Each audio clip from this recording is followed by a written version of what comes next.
रेस्टॉरंटमधील भाज्यामध्ये काजू बदाम वापरतातच नाही का, पण आपल्याकडे जरी ते नसतील ना, तरी देखील आपण सेम त्याच चवीची भाजी कशी बनवायची ती रेसिपी मी तुमच्यासोबत शेअर करत आहे.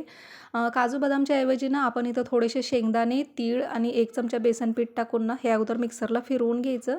त्यानंतर याच्यामध्ये थोडंसं पाणी टाकून याची पेस्ट करून घ्यायची. सेम चव लागते जी काजू बदाम टाकल्यानंतर लागते ना पेस्टची, सेम तीच चव आपल्याला इथे लागते. तुम्ही पाहिलंच त्या अगोदर मी थोडंसं तुपावरती जिरी टाकून ना मेथी पूर्ण अशी परतवून घेतलेली आहे त्याच्यातील कडवटपणा पूर्ण निघेपर्यंत. त्यानंतर तेलावरती थोडंसं जिरे आणि तमालपत्र टाकून, कांदा टाकून परतले, टोमॅटो टाकून परतलेलं आहे. जे घरात बेसिक मसाले तुम्ही दररोज वापरता, हळद, लाल तिखट, धने पावडर टाकून परतवून घेतले. मटार टाकलेले आहेत थोडेसे याच्यामध्ये. मटार छान परतल्यानंतर ना जी आपण पेस्ट करून घेतलेली आहे ती टाकलेली आहे. गरजेनुसार पाणी टाकल्या आणि आपण याच्यामध्ये बेसन पीठ टाकलेलं आहे ना, त्याच्यामुळं हे ग्रेव्ही ना छान शिजवून घेऊया. बेसन पीठ याच्यातलं पूर्णपणे छान शिजायला हवं. त्यानंतर जी फ्राय करून घेतलेली होती, परतून घेतलेली मेथी टाकूया. मीठ आणि थोडंसं साखर टाकून ना सगळे मसाले एकजीव होईपर्यंत शिजवून घेऊया. वरून तुमच्याकडे जर का दुधावरची साई असेल तर ती थोडीशी टाका. अगदी सोप्या पद्धतीने ना ड्रायफ्रुट्स, काजू, बदाम जरी नसतील ना, तरी देखील सेम त्याच चवीची ही भाजी बनवून तयार होते.